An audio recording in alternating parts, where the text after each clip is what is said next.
You were talking about Zsa Zsa Gabor earlier. and Everybody's talking my about son it. said, she was on Johnny Carson's show one time. She came there with a cat on her lap, and she said to you, "Do you want to pet my Is it true?" No, I think I would recall that. Everyone remembers Johnny Carson as calm, charming, untouchable. But behind the desk of The Tonight Show was a man far more complicated. His second wife once said living with him felt like living with a tiger. His third admitted there were nights she was genuinely scared. And Carson himself confessed on national television that alcohol could turn him into someone else entirely. And then there was the list, a quiet, hidden ban list of guests who would never be invited back.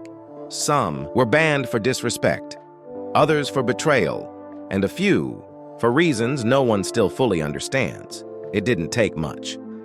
In 1963, when Carson took the show to Hollywood, what should have been a perfect episode turned into chaos. Marlon Brando appeared visibly drunk, clashing with Zsa Zsa Gabor on live television. What started as playful banter turned into sharp insults and ended with Gabor storming off stage. Carson stayed calm, but he never forgot moments like that, because for him, respect was everything. That's why his biggest feud wasn't about a bad joke. It was about betrayal. Joan Rivers was once his protege.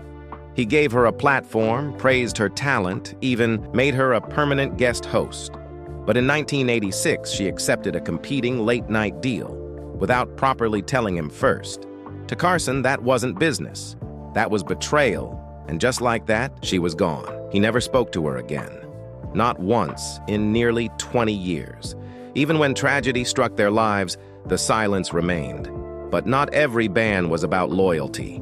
Sometimes it was about control. Comedians like Ellen DeGeneres were banned for doing material Carson didn't approve of. Others, like Orson Welles, crossed lines he personally hated, like dishonesty during performances.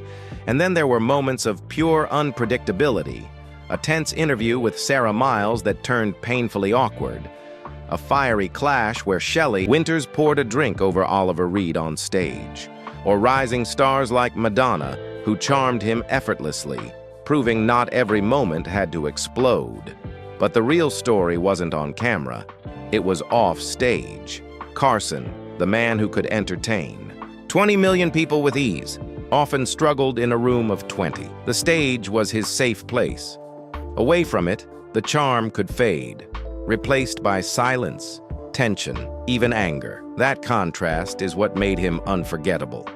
A man who mastered control in public, but privately, fought battles no audience could see, because behind the laughter, the applause, and the legend, Johnny Carson wasn't just hosting the show.